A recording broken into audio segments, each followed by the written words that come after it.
Baby steps. Let's just say, okay, I want to do brainstorming about that for a few days. And then say, I want to write down about what I was thinking. And then, of course, say, I organize my writing. Okay, then I have something documented already. Let's do perhaps drafting, talking about engineering, perhaps. That's what I know mostly. And then you go after buying the required components and elements, and then get them together. So you can see the huge thing was impossible to do, but you break it down to smaller tasks, and each one is accomplishable, achievable. Then you do those small, and then get together, and then the project is going to be done. Create again a reasonable and realistic timetable for that, as I explained. Don't make it too unrealistic, because if you make it impossible to achieve, you are setting yourself for failure. Give yourself a little cushion for what's supposed to be done, and don't put yourself in a position you have to rush all the time. Get started. This is the most important point. You have to get started. No matter what, do something. Starting it. Most of the people that procrastinate, they don't even start. When you start, it's almost like an autocatalytic reaction. It's like a domino effect. It works by itself. You just roll, and you perhaps go into a path that you will finish it. Don't expect to be perfect. Again, this is something that causes some people that are perfectionists, and as a matter of fact, that's why they're procrastinating, because they know they're not going to be perfect, they don't want to do it. But that's not a good reason. Try to create a routine. That routine prompts you to do something about that task. Let's say I go to library every second day between these times, and I will work on my task. If I do it for long enough, for a few days or a week, then it gets to my habit. My brain can associate with the fact that you're in library, everyone's quiet, lots of books, and automatically goes to a autopilot mode, and I study and I concentrate. So try to create that habit. Try to make that routine for yourself that helps you to concentrate and to continue working in that task. Reward yourself. You deserve it. If you finish a task, try to indulge yourself, as little as possible, whatever you want, but give yourself credit. I remember when I was in my graduate studies, and I was in a place that I didn't have any families there, but sometimes when I did something that I deserved some recognition, I sent myself a card, a thank you card. And although maybe it seems funny, but it works for me. And when I open it, oh yeah, thank you, you did a good job. And it made me feel good. On the other hand, when I do something wrong a couple of times, I send myself a nasty note. So if you have to do these things, if you have to play these games to make yourself feel better, please feel free to do that. That is the way it goes. And one thing I personally found, and it's very effective, is make that task public. Publicly announce to your friends and families and those whom you love, I want to do that. Even talking out of academic, let's say you want to quit smoking. Don't just say, I'm going to quit smoking tomorrow. Oh, this is the last 5 cigarettes. No, make it public. Go tell any Joe Jack, I'm going to quit smoking tomorrow. I will do that. Then you are obligated to do that, because people are expecting you to do that, and you don't want to lose your face. You don't want to lose people's respect for you. That's why you will do it. So make it public. The bigger the task is, make the task more publicly announced. Okay, I will do that. If you want to finish the assignment, tell all your friends, I'm going to finish it tonight. If you want to start the project, say, I will start tomorrow.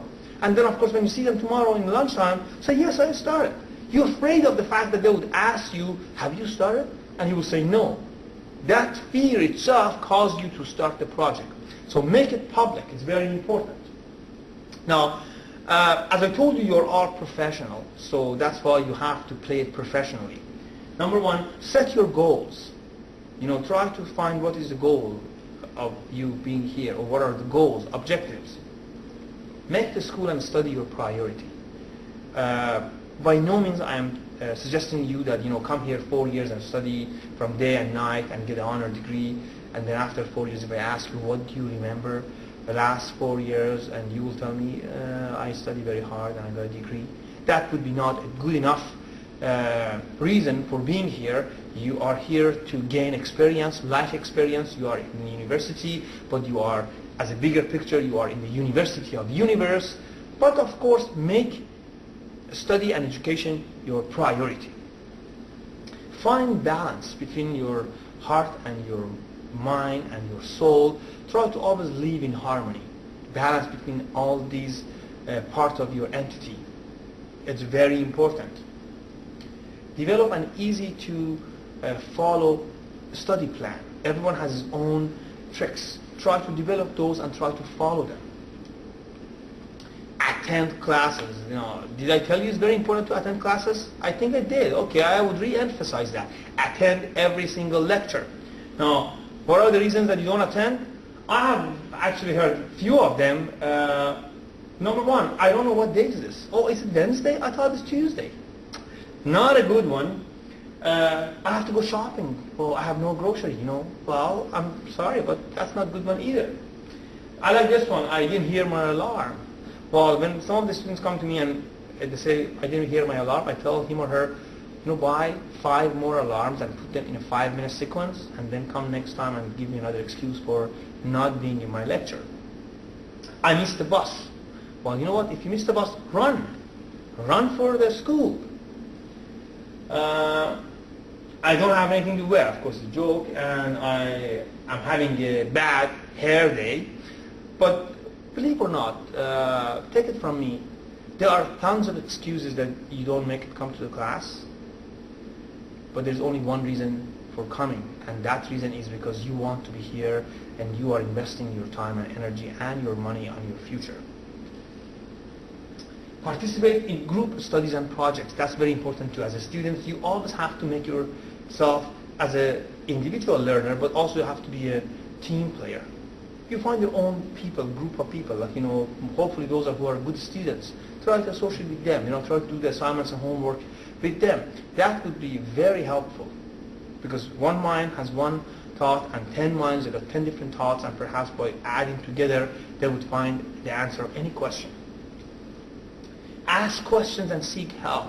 That's very important too. If you think you need help, go and reach, try to find who can help you. And always try to use all your families and friends for support. If some of you are international students and you perhaps need to call to parents overseas, do that. So if this makes you feel better, do it. Luckily today in this advanced communication network that we have, everything is so inexpensive. I will talk a little bit about also stress management. Stress management is also a very important segment of studying harder and more effectively. Everyone, of course, no matter how professional he or she is, would follow the same kind of trend. This is the human performance versus stress. In y-axis we have performance, in x-axis we have stress. If you have too little stress, performance is going to be very low. If I tell you, as my students, this is the assignment, this is very important, please bring it sometimes in near future, perhaps you never bring it. If I tell you everything has to be done by 8 o'clock next Monday, then I put that extra stress on you, then you will go and do the assignments. Sometimes stress is for success. And as you can see, this chart has a peak at the max there. After that, then of course the performance reduces. This is due to the fact that you go to the stage that you are overwhelmed, you are exhausted, you are fatigued, and so on. This maybe is a little bit of a better chart here. Again, performance versus stress. You have a kind of like a linear until a point, then it goes to a curve. Everyone has something that's called a comfort zone. This green strap is called comfort zone. You have to identify where and what is your comfort zone, in how much stress you can manage. And of course, after that, you go to fatigue, and you go exhaustion, and ill health, and nervous breakdown. So you never want to pass this stage.